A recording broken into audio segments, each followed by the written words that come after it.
every place I ever worked, I always saw something that I wanted from it that I wasn't getting. So, we opened in a way that, like I said, was just non-negotiable. Medical, dental, vision, 401k, employer match, like robust vacation. We're about to roll out PTO for everybody. A really good mental health care. It's a lot of listening and conversation and pushing to be better. But we're nothing without our team.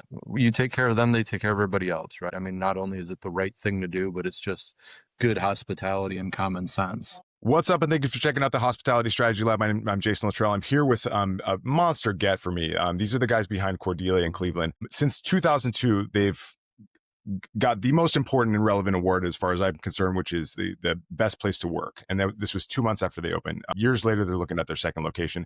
Andrew, thank you so much for joining me. Welcome to the show. Thrilled to be here. Having us. All right. So, tell me about the business.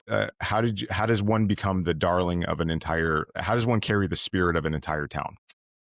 We'll start with the easy questions. Cleveland is just a beautiful place. It really resonates when you take care of them well. It gives back thoroughly if you just feed them great food. It is Midwest through and through, regardless of what some folks say. I know we're on the edge of that. Yeah, you take great care of folks and you give them good food. They know how to eat. So yeah, it was I don't know. So I mean, so just going to the cuisine real quick, like fried saltines and Kool-Aid pickles, like these seem like a little out of left field, but is that something that people have come to expect? It sounds delicious, by the way. Yeah. So I think thank you, as Midwesterners, we're such a melting pot of culture and cuisine, from, all over Europe to really transplants from everywhere.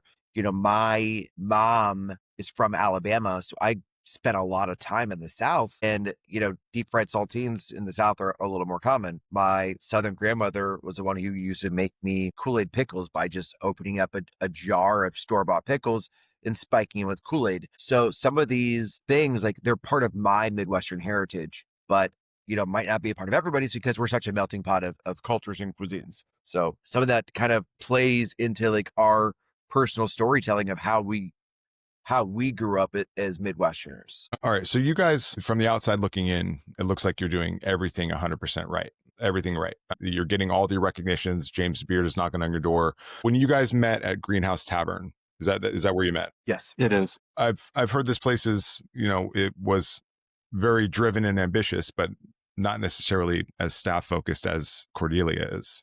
Where did that come from? Like, how did that inform the concept of Cordelia? I mean, me personally, I tell a lot of people, like, I spent the majority of my career learning what not to do, right or wrong, however it is, like, there's a lot of points of positivity and learning good things, but there's also, a lot of learning that comes in from either doing the wrong thing or seeing the wrong thing and being able to take stock in what that is, so through the, and not even just the times at Greenhouse, but through, just ups and downs and adversity, like figuring out like what made sense. And, I told Andrew this, like, it's really the pandemic that kind of, lit a spark in my brain, I guess. Everything shut down, the world shut down, our industry was, just kind of devastated. Everybody was like working to live, week to week paychecks. And then all of a sudden, nobody had anything. And it shone a really bright, glaring, poor spotlight on our hospitality industry, that we, as much as we called ourselves a hospitality industry, we weren't taking care of our people if this is what was happening. So, I knew from that moment, my brain kind of focused to like, I was in this like very chef driven mindset of like, oh no, it's all about the food. It's all about the, ingredients and putting together the perfect plates and, this really poor kitchen mentality to like, wait a second, like I was wrong. It's not about that. Don't get me wrong. The food's good. But it's about the people. I mean, without the people, there are no restaurants. There is no food. So, I knew personally from that point on, like, my goal was to take care of people better. How do we do that? Through the pandemic, I started a nonprofit organization feeding people out of the current restaurant that I worked at, and then eventually into parking lots and just like, providing, provisions in any way, shape or form. And I never felt more connected to the hospitality industry than I did in those moments. This is Cleveland family meal? Yes. And this is just, in Cordelia, there was this moment I was trying to figure out, like, what my next step was coming out of the pandemic. And, I was, doing a pop-up sandwich shop and, literally like just smashing, burgers in parking lots and, uh, cooking in other people's homes just to kind of get by. And everything was going, pretty good. I was trying to figure out, what the next thing was. And I was in talks with another local group, the House 330 program in Akron, and they were very community oriented. And I'm like, okay, this seems kind of, really what I wanted to do. And then Andrew and I reconnected, and our ideals on hospitality were so parallel. And as we sat and talked more, and we courted each other for probably a month at least, knowing that this relationship was going to be just that, a relationship, a marriage more than anything else, because, get into business with somebody, you need to make sure it's going to be sustainable and last a long time. But we just talked about the change that we wanted to see in the industry. And ultimately it came around to, like, instead of talking about the things that we wanted to see differently or wishing the things that we had, we were just going to do them. And there was just a moment that we just had to stop talking about it and start doing it. And, I think that was really the beginning spirit of Cordelia, was people and hospitality at its core, no matter what. And, how do we do it better? How do we take care of people better? I like to think we're pretty good people, treat people with respect that they deserve and appreciate them, but that's like a very much a jumping off point for, better hospitality every day and making sure that you're, doing it. And I think that at the core of Cordelia is our people, and that's what makes it so special. And that's what has made it so successful. How do you reinforce that every day with your staff? Like, how do you, when things go wrong, like, how do you hire and train people to represent that ideology every day? Or do you have to? I mean, of course you do. I think, the culture that we've created that we stand by is something that needs nurtured every single day. We talk about it. It's like a game of Jenga. One block, it's going to make the whole thing fall. But, our goal is to continue to build it up better and keep it strong. And it's through a lot of positivity and reinforcement, and also the understanding of, like, everybody's going to make mistakes, and that's okay. Like, we want you to make mistakes. That's how you learn a little bit. Like, we're not going to, let you drown, but, if you go out there and you make your own autonomous decisions and they're maybe not the best ones, that's okay, because the next time you're in that predicament, you're going to most likely make the right decision because you've learned what the wrong decision was, So, I mean, giving folks the trust to be able to grow, our trust to be able to grow, and to, show them that they have us at their back so they can continue to thrive and to do things and to be able to continue to uplift them every day. So looking at your Instagram, looking at your website, I think what is truly inspiring and astonishing about it is that you list everybody that works in the kitchen. You list everybody that works in the restaurant. And then also, if you look on the Instagram, then you are consistently celebrating the people that work with you. What is that? How does that change the psychology going into work every day? Do people appreciate it? Is it weird for them? Like, how does, it's, to me, it just seems amazing. Like, it's people, place, product, and process, and so you guys are demonstrating that in your stuff every day. Yeah. I think it's become natural in our building. It's expected to an extent. Everybody understands that, the team understands, I think, thoroughly, that they're the most important part of all of it.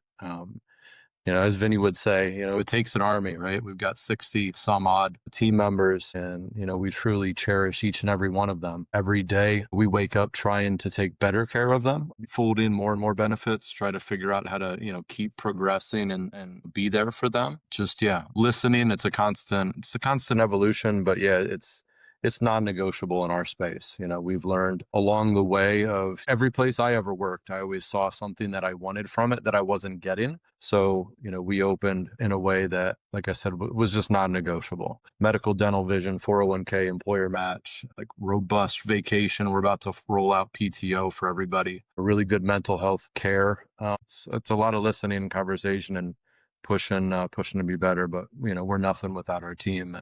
You take care of them, they take care of everybody else, right? I mean, not only is it the right thing to do, but it's just good hospitality and common sense. This seems to be a through line with the most successful operators in the world. Like Danny Meyer tried this, and like Danny Meyer does this, and like they try to take care of their people. You're about to open up another place, right? What would you do differently? Like, it seems like you did everything right with Cordelia, but like up to and including some of the most prestigious awards that you can get. What would you do differently about the new place? What are you going to do differently with the new place, process Install wise? insulated HVAC Yes. ductwork. Double walled, insulated HVAC duct runs so they don't drip when it's humid. Yeah. Which happens Yeah. pretty often in Cleveland. Yeah. A lot of temperature controlling. That was a lesson. I don't know. Yeah, instant chilled water dispensing station. You know, Yeah. a couple little things, just efficiency. But yeah, I mean, no big like cultural shift. Or I think we did exactly what we intended to do generally, and I wouldn't. Yeah, I don't think we change anything. Yeah, I'd agree. Yeah, I don't this think is an so. I think extension that, of that. yeah, our culture is who we are at our core. And I think that all we're going to do is just continue that in the new space and continue to spread it throughout our community, this space and then the next. Okay. Yeah, I mean, also I think it might be worth noting, Jason, like, the new restaurant is an extension of taking care of our folks, giving more opportunity for growth and progression and, mobility and, learning. That's the motivation for doing that. And, I think it's going to be, as glorious as Cordelia. Like I said, Cleveland knows how to eat. So, we need to throw more at them, get them more seats and opportunities for that. Mm-hmm. so customers aren't a problem because everybody knows who you are and they love you to pieces. Staff isn't a problem because everybody loves working there. Stuff online is beautiful, but like your reviews are amazing consistently. What are you doing wrong? What mistakes have you made that you wish you what do you wish you could claw back? Not everything we hit out of the park. We've made mistakes. And I don't even know if I call them mistakes. I call them missteps because, again, like a mistake is only something that, you're repeating. These are just things that we're learning from as we go. Like Andrew said, we probably have 60 employees right now, give or take. What did we start off with? 20? Yeah, 20, 30 something. Yeah, 20. Less than half. Yeah. I believe we still have 7 of our original employees. Is that accurate? I think it's closer to 10 or 12. Okay. 10 or 12. I mean, half of our, 40% of our original employees are still with us, which has, been incredible. But, the other 60% are, and that's something that we take stock in. And not all of them, some of them left for very positive reasons because they got better opportunities. A lot of them still come in to see us, almost weekly. One of our opening team members, actually, she got her job that she was looking for out of college and then worked with us for a year and now still comes back and works with us every Friday. So, she's still in the restaurant pretty often. But, I think we learn from, our original hiring, the culture and the hospitality that we wanted to exude. And, sometimes that works out and sometimes it doesn't. And understanding that, it was definitely an ebb and flow of getting our, our bearings and our footing of what exactly that meant. And, making sure that it was prevalent everywhere and not just, at certain times or certain days and certain moments, but making sure that everybody on our entire staff was, had the same frame of mind of we're here to take care of people and not just our guests, but show respect to everybody that they work with and really just be, kind and welcoming and communicative. Yeah. So, I mean, it's, and like I said, not every person we hire works out perfectly, no matter how hard we try or do things, and Andrew will always say that, we'll always default to trying too hard or trying too much before we fail or before we give up, I should say. Do you have a structure? Do you have some kind of a structured onboarding program that you have with your team? Like, is it like systematized in a way that they have a kind of a predictable first 100 days kind of thing, or how does that work? More so now than before, as we're into year 3. Yes, we have, opening, and we did this early on. Obviously, when we opened, we trained for 3 weeks, all of our staff, 5 days a week, and built out the big training manual and food glossary and a schedule of tasting and talking about, who we are and why we are and, food that we were doing and the culture that we wanted to exude. But as we opened and as our, I think our initial team, pretty much everybody was with us for almost the first year. And when we went into that next run of people leaving us for better opportunities or, going on and doing their own thing, we kind of stopped. We didn't do that hiring training guide again, because we were hiring like one person at a time. And, next thing you know, like we realized that was something that was missing as we were hiring people in. And so we kind of went back to, all right, let's get back to our roots. Let's make sure that people know the restaurant that they're going to work at, who we are, why we do the things that we do, what our expectations are, because, to be completely honest, like, clarity is kindness, and giving them the understanding of what our expectations are every day is important for them to understand, how they know what they're doing right and what they're doing wrong. And just getting into that really, training regimented routine again, and having sit downs after, the first week, second week, third week, to kind of get them understanding, where they are, how they're doing, to hear their feedback, so we can continue to grow. As we've done that, like I said, we've been open a little over 3 years now. The second kind of round of hiring, and not that it was bad, it just, we knew we could have done it better. We could have given people more systems and more, set them up better to succeed early on. And we were getting busy. We were trying to figure out what was going on, and acclimating to the business that we were receiving. And then, then our third, kind of round of major hiring happened, because we, like you said, we had 25 employees and we opened, and now we have a little over 60. We kind of went back to that, and we got into like, all right, let's like really give people the tools they need to succeed and to understand who we are and the things that we do. That's when we really saw like a huge shift and change, and people like really continuing to deep dive and buy into our culture.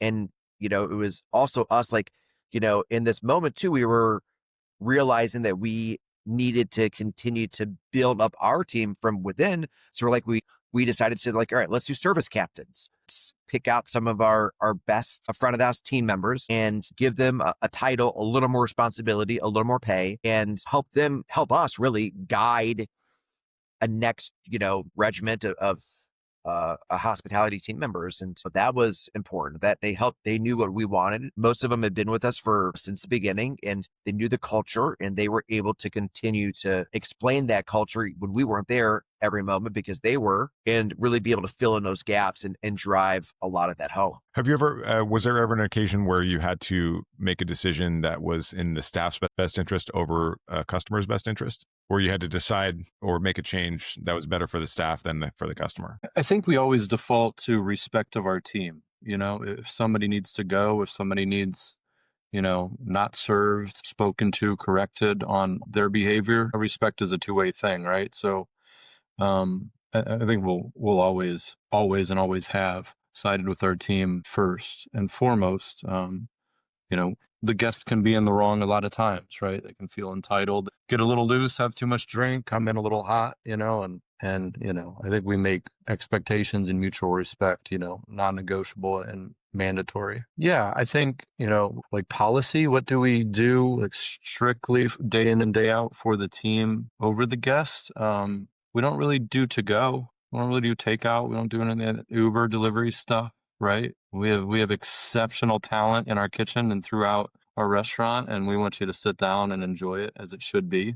Neighbors, we'll throw a burger in a box from time to time for them if they come and sit at the bar. But that was a conversation early on with Vinnie and I of like, are we doing this or not, right? So yeah, that's one example I can think of. All right. Yeah, I think the bigger thing is that the decisions that we've made for the team in the betterment of all the culture. I mean, we've made some very difficult decisions to part ways with individuals that we had, worked with for a while, or, respected their talents and abilities, but like ultimately were a detriment to the culture. And, something that we talked about, like, listen, there's no talent that is going to be more important than the continuing to grow or build our culture, and then making sure that, people are respected every single day. And I think that, part of that early on was definitely very hard to do and hard to kind of swallow. I mean, some of the folks that we had to part ways with had worked with us for a couple years. And when we let them go, there was some grumblings amongst the staff, not understanding why necessarily, I guess, but ultimately very quickly realizing the whys and, the fact that we were doing better by making it harder on us, but ultimately better in the long run by, making sure that we were being true to the things that we were saying we were doing and continuing to grow a positive culture. Thank you for that. What are some numbers that you care about? What are some numbers that you look at every day that you track on a daily basis? I look at all the numbers every day, I guess. I don't know about the ones that I care about the most. I mean, obviously you need to not lose money when you're running a business. I actually take it back. The one number I look at I look at them all every day, but the one number I do look at a lot is our comps. We send out a nightly recap every night, and it has our sales, our labor numbers, and then has our voids and our comps. And our comps are always somewhere in the hundreds of dollars, and they're not comps because of mistakes. They're comps for people celebrating with us, anniversaries, coming in for something special, or sometimes they're just like, this couple was very lovely. They couldn't decide between this or that, so we sent them the other thing as well. Or, heard that they were, I don't know, whatever it was. But like reading that paragraph on that recap is kind of special, I guess, because I don't care how much money we gave out, because all of those things went to like such a hearing about like all the people who came in who had a great experience with us, and the friends and family discounts that we give on a nightly basis, the sending out special dishes for folks celebrating something or wanting to try something and didn't get it, or we give our staff autonomy to like make everybody's night, and we want them to engage and to know that they have our trust to give away something, and they don't take advantage of it by just like doing everything, but they'll come up and say, hey, like this person really wanted to try this, but they didn't order it. Can we send them out a half portion or this or that? And we're like, of course we got you. Like, and we'll, make sure that we're giving that guest, a new experience because of that. And so I guess that's the number that I look at the most are those comps, and for the right reasons, I guess. Yeah, no, If there was it was very thoughtful. If there was a number that truly reflected like retention and turnover, that'd be the only thing I'd care about, other than checking the bank accounts to make sure we're not bouncing checks so we can pay our rent and cover payroll. I really don't care. If we take great care of folks, everything else takes care of itself for me. And yeah, there's not a number or like a figure, an equation, I think that accurately reflects how you're doing culturally and your retention and how you're, hanging on to people and taking care of people. So many folks are in and out of, the business and in our space, included, heading off to college or, different career path, or just wrapped up a degree, or, they're not in it for the long haul, or they wanted to move to New York because they're young and they can, and why not, right? But that's why our rents are so high here, I'm guessing. Yeah. So thank you for all that. Thank you for all the people that moved from Cleveland to New York to raise our rent. Appreciate it. Well, Yeah, if you see believe me, Caroline on the street, if Cleveland could hang on to I'd do anything for Cleveland to hang on to more young folks, because more population, we could really continue. But yeah, kids will do that. Is Midwest nice? Is that a thing that is just something that is ingrained in the culture from people that grew up in, say, Cleveland? Without a doubt. Yeah, you don't go in and out of anywhere, right? A storefront without holding the door for somebody a few steps behind, I love New York. I love visiting New York. It's not the Midwest, right? You go to other places and, folks aren't saying hi. Like, you walk down the street here, you look people in the eye, you say hello. It's just normal. I think, acknowledging others and being friendly is, it's just how most everyone acts and behaves around here. Okay. Well, maybe I should just move to Cleveland then and raise your rent. There you go. Come on, right, by, guys. You'd love it. It's a great place. I know it's been a long time, but I remember having a pleasant experience when I was there. All right, one last question. It seems like you guys have so clearly defined what it is that you want it to be, and took every day made a step towards that. And here you are, like at this tremendous level of success professionally. And as far as like the culinary world is concerned, you guys are darlings. What is a piece of advice that you just like consciously ignored? You're just like, we're just not going to do that. Like a piece of wisdom or best practice that you're just like, we're not going to do that.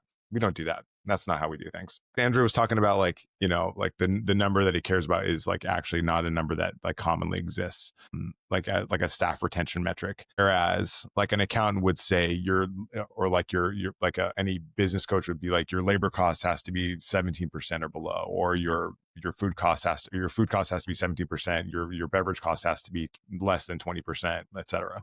You guys seem to kind of ignore that kind of stuff because you're hospitality first, staff centric, staff first, and like everything else kind of works its way out. And as you said, Andrew, you're like, as long as there's enough cash to clear the checks, then you're not too fussed about it. Yeah, I think an old like business adage I always heard was pay yourself first, right?